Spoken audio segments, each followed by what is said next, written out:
গাজার উত্তরাঞ্চলে ইসরায়েলি বাহিনীর নারকীয় তাণ্ডব, একদিনে নিহত অন্তত ৬০। হামাস ২ মাসের যুদ্ধবিরতিতে রাজি হলেও প্রতিক্রিয়া জানায়নি তেল আবিব। ইসরায়েলের সঙ্গে যুদ্ধবিরতিতে নেই ইরান, সংঘাত বন্ধে হয়নি লিখিত চুক্তি, যে কোনো সময় শুরু হতে পারে হামলা, হুঁশিয়ারি খামেনির সামরিক উপদেষ্টার। শান্তি চুক্তি না হলে রাশিয়াকে কঠিন পরিণতি ভোগ করতে হবে, হুঁশিয়ারি ট্রাম্পের। যুদ্ধ বন্ধের আলোচনার মধ্যে ইউক্রেনের রুশ বাহিনীর ব্যাপক ড্রোন ও ক্ষেপণাস্ত্র হামলা। মিয়ানমারের সংবিধান রক্ষা করবে সেনাবাহিনী, ঘোষণা জান্তা প্রধানের। প্রতিশ্রুতি ভঙ্গ করে শান প্রদেশে হামলা, অভিযোগ MNDAA এর। বাড়ছে উত্তেজনা। এবং ইরান থেকে বিতাড়িত আফগান শরণার্থী বহনকারী বাসে আগুন, ১৭ শিশুসহ নিহত অন্তত ৭১। ট্রাক ও মোটরসাইকেলের সঙ্গে ত্রিমুখী সংঘর্ষে ঘটে দুর্ঘটনা। মধ্যস্থতাকারী দেশ হিসেবে কাতার ও মিশরের প্রস্তাবিত ৬০ দিনের যুদ্ধবিরতিতে হামাস রাজি হলেও এখনও প্রতিক্রিয়া জানায়নি নেতানিয়াহু প্রশাসন। এরই মধ্যে গাজায় চলমান গণহত্যা ঠেকাতে যুক্তরাজ্য সরকারকে একটি খোলা চিঠি পাঠিয়েছেন দেশটির ৭ শতাধিক ব্যবসায়ী নেতা। এদিকে গাজার উত্তরাঞ্চলে ইসরায়েলি বাহিনীর হামলায় একদিনে নিহত হয়েছেন ৬০ জন ফিলিস্তিনি। উড়োজাহাজ থেকে পড়ছে ত্রাণ, তা সংগ্রহে হুমড়ি খেয়ে পড়ছেন গাজার বাসিন্দারা। এর মাঝেও থেমে নেই ইসরায়েলি বর্বরতা। স্থানীয় সময় মঙ্গলবার গাজার খান ইউনিসে হামলা চালায় নেতানিয়াহু বাহিনী। এতে হতাহত হন বেশ কয়েকজন। হামলা চলে দেইর আল বালাতেও। ভূখণ্ডটির উত্তরাঞ্চলে দখলদারদের আগ্রাসনে একদিনে প্রাণ হারিয়েছেন অর্ধশতাধিক ফিলিস্তিনি। এক বিবৃতিতে বিষয়টি নিশ্চিত করে উপত্যকাটির স্বাস্থ্য মন্ত্রণালয়। ২২ মাসের বেশি সময় ধরে চলা ইসরায়েলি বাহিনীর নির্বিচার হামলায় মোট নিহতের সংখ্যা ছাড়িয়েছে ৬২,০০০-এর ঘর। এদের মধ্যে অন্তত ১৮,৮৮৫ জনই শিশু বলে জানিয়েছে বিভিন্ন গণমাধ্যম। মধ্যস্থতাকারী দেশ হিসেবে কাতার ও মিশরের প্রস্তাবিত ৬০ দিনের যুদ্ধবিরতিতে হামাস রাজি হলেও এখনও নিশ্চুপ নেতানিয়াহু প্রশাসন। তবে প্রাণহানি আর অনিশ্চয়তার মাঝে গাজার এই সম্ভাব্য যুদ্ধবিরতি নিয়ে দেখা দিয়েছে মিশ্র প্রতিক্রিয়া। কেউ দেখছেন আশার আলো, কেউ আবার আস্থা হারিয়েছেন সম্পূর্ণভাবে। যুদ্ধবিরতিতে পৌঁছানোর বিষয়ে আশাবাদী আমরা, তবে ইসরায়েল তাদের জিম্মিদের নিয়ে যাওয়ার পর আবার আমাদের আঘাত করবে। আমরা গাজায় ফিরে যাব, তারপর আবার ছেড়ে দেব। গত ২ বছর ধরে প্রতিদিন একটি ভিন্ন প্রস্তাব আসছে। আমরা আশা করি এমন একটি প্রস্তাব আসবে যেখানে রক্তপাত, দুর্ভিক্ষ এবং শিশু ও নারীদের মৃত্যু বন্ধ হবে। গাজায় চলমান গণহত্যা ঠেকাতে যুক্তরাজ্যের সরকারকে জরুরি পদক্ষেপ নিতে আহ্বান জানিয়েছেন দেশটির ৭ শতাধিক ব্যবসায়ী নেতা। আন্তর্জাতিক আইন মেনে চলার পাশাপাশি অস্ত্র রফতানি বন্ধ ও মানবিক সহায়তা প্রবাহ নিশ্চিত করার দাবি তুলে একটি খোলা চিঠি পাঠান তারা। ইউক্রেন ইস্যুতে শান্তি চুক্তি না হলে রাশিয়ার জন্য কঠিন পরিস্থিতি তৈরি হতে পারে বলে হুঁশিয়ারি দিয়েছেন মার্কিন প্রেসিডেন্ট ডোনাল্ড ট্রাম্প।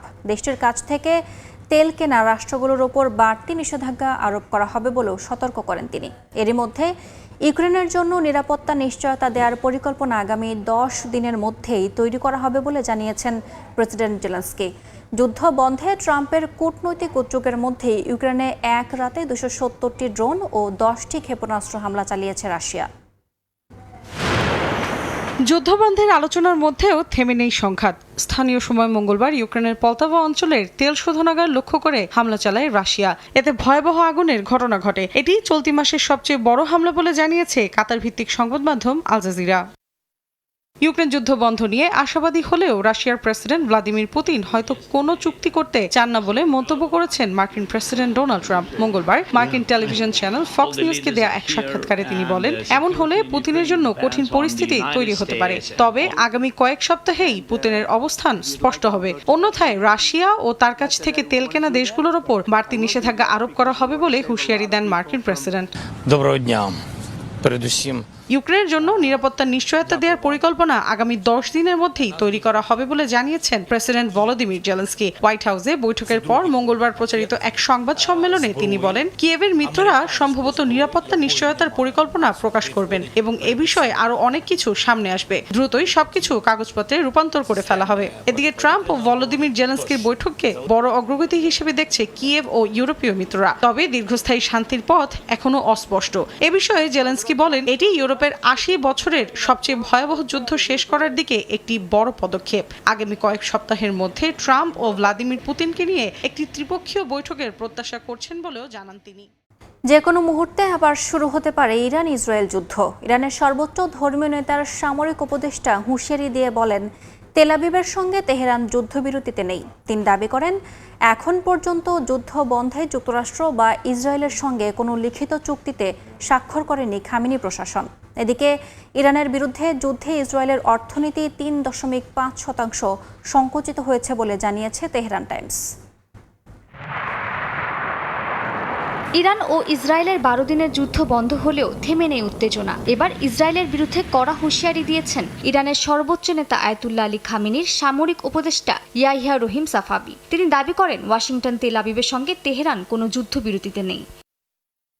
জুনের হামলার পর কোনো পক্ষের সঙ্গেই লিখিত কোনো চুক্তি বা প্রোটোকল হয়নি বলে দাবি করেন ইয়াহিয়া। তিনি ইসরায়েলকে হুমকি দিয়ে বলেন, যে কোনো সময় নতুন যুদ্ধ শুরু করতে প্রস্তুত রয়েছে ইরানের সামরিক বাহিনী। ইরানের এই উপদেষ্টা দাবি করেন, যুক্তরাষ্ট্র ও ইসরায়েলের নীতি হল ক্ষমতার মাধ্যমে শান্তি প্রতিষ্ঠা করা। তাই ইরানকেও শক্তিশালী হওয়ার আহ্বান জানান তিনি। ইরানের কূটনীতি, মিডিয়া, ক্ষেপণাস্ত্র, ড্রোন ও সাইবার আক্রমণ নীতি শক্তিশালী করার গুরুত্বের ওপর জোর দিয়েছেন সাফাবি।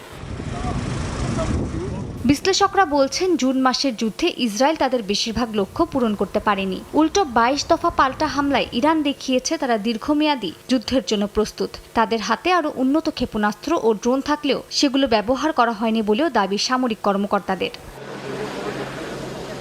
যুদ্ধের খেসারত গুনছে ইসরায়েল। দেশটির অর্থনীতি 3.5% সংকুচিত হয়েছে বলে জানিয়েছে সংবাদ মাধ্যম তেহরান টাইমস। ধ্বংস হয়েছে প্রায় 35,000 ভবন। ক্ষতিপূরণ না পাওয়ায় ক্ষোভ ছাড়ছেন সাধারণ মানুষ। বিশ্লেষকরা জানান, এমন ক্ষতির পর আরেকটি যুদ্ধ চালিয়ে যাওয়া ইসরায়েলের পক্ষে কঠিন হয়ে পড়বে। ইউক্রেন ইস্যুতে বৈঠকের পর বিশ্ব রাজনীতিতে রাশিয়ার অবস্থান আরও শক্তিশালী হয়েছে বলে মনে করেন বিশ্লেষকরা। ট্রাম্প, জেলেনস্কি ও ইউরোপীয় ইউনিয়নের নেতারা ইউক্রেনের শান্তির জন্য মরিয়া হলেও যুদ্ধ বন্ধে মস্কোর কোনো তাড়া নেই বলে জানান তারা। বিশ্লেষকরা বলছেন, হোয়াইট হাউসে বৈঠকের পর ইউক্রেনের নিরাপত্তা ইস্যু ঘিরে ইউরোপের দেশগুলোর মধ্যে বিভেদ তৈরির শঙ্কা দেখা দিয়েছে। আর এই নিরাপত্তা নিশ্চিত করতে গেলে মস্কোকে রাজি করানো মুশকিল হবে বলেও মনে করেন তারা। যুক্তরাষ্ট্রের আলাস্কায় রুশ প্রেসিডেন্ট ভ্লাদিমির পুতিনের সঙ্গে বৈঠকের কয়েকদিনের মধ্যেই জেলেনস্কির সঙ্গে আলোচনায় বসেন মার্কিন প্রেসিডেন্ট ডোনাল্ড ট্রাম্প। শুধু ইউক্রেন রাশিয়ার শীর্ষ নেতার মধ্যে সীমাবদ্ধ থাকেননি ট্রাম্প, বরং ইউরোপীয় নেতাদের নিয়ে আসেন হোয়াইট হাউসে। সিএনএনের এক প্রতিবেদনে বিশ্লেষক স্টিফেন কলিনসন জানান, ইউক্রেন যুদ্ধ বন্ধে মার্কিন প্রেসিডেন্টের এই তৎপরতা প্রশংসনীয় হলেও কতটুকু কার্যকর হবে তা নিয়ে প্রশ্ন রয়েই গেছে।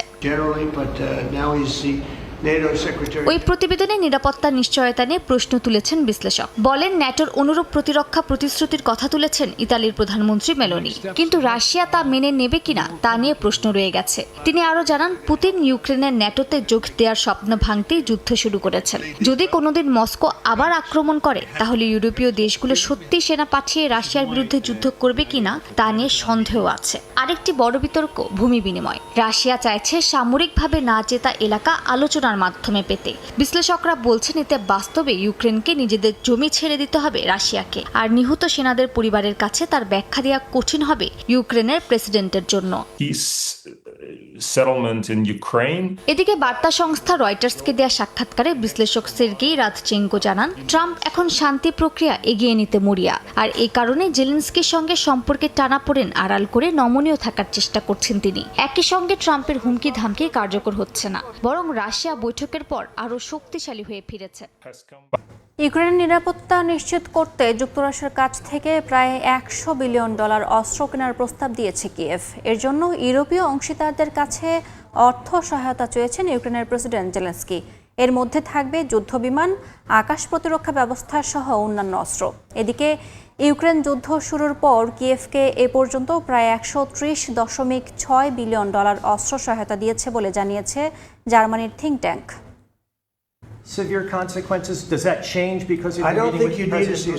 রাশিয়ার সঙ্গে চলা যুদ্ধ বন্ধে ইউক্রেনের নিরাপত্তা নিশ্চিতে কিয়েভকে আশ্বস্ত করেছে যুক্তরাষ্ট্র। সোমবার হোয়াইট হাউসে ইউরোপীয় নেতা ও জেলেনস্কির সঙ্গে বৈঠকে একথা জানান মার্কিন প্রেসিডেন্ট ডোনাল্ড ট্রাম্প। ইউক্রেনের নিরাপত্তা নিশ্চয়তার অংশ হিসেবে যুক্তরাষ্ট্রের কাছ থেকে প্রায় $100 বিলিয়ন প্যাকেজের অস্ত্র কেনার প্রস্তাব দিয়েছে কিয়েভ। এই প্যাকেজ কিনতে ইউরোপীয় অংশীদারদের কাছে অর্থ সহায়তা চেয়েছেন ইউক্রেনের প্রেসিডেন্ট ভলোদিমির ভলোদিমির জেলেনস্কি। এতে থাকবে যুদ্ধ বিমান, আকাশ প্রতিরক্ষা ব্যবস্থা সহ অন্যান্য অস্ত্র। বিনিময়ে ইউক্রেন থেকে ড্রোন কিনবে যুক্তরাষ্ট্র বলে জানান জেলেনস্কি। এর মধ্যেই ইউক্রেনকে অস্ত্র সহায়তা নিয়ে নতুন তথ্য প্রকাশ করেছে জার্মানির থিঙ্ক ট্যাঙ্ক কিয়েল ইনস্টিটিউট। প্রতিষ্ঠানটির তথ্য মতে 2022 সালের 24 জানুয়ারি থেকে এবছরের 30 জুন পর্যন্ত ইউক্রেনকে সহায়তায় যুক্তরাষ্ট্র মোট ব্যয় করেছে প্রায় $130.6 বিলিয়ন। তবে মার্কিন প্রতিরক্ষা দপ্তর বলছে ভিন্ন হিসাব। ইউক্রেন যুদ্ধের প্রেক্ষিতে অপারেশন আটলান্টিক রিজলভ এর আওতায় কংগ্রেস বরাদ্দ করেছে $184.8 বিলিয়ন। এর মধ্যে ইউরোপের সেনা প্রশিক্ষণ থেকে শুরু করে মার্কিন অস্ত্র ভান্ডার পূরণ সব খরচই ধরা হয়েছে। ইউক্রেনকে বাইডেন প্রশাসনের সহায়তা নিয়ে বিভিন্ন সময় ডোনাল্ড ট্রাম্প সমালোচনা করলেও তার সময়েও বন্ধ হয়নি কিয়েভকে সহায়তা।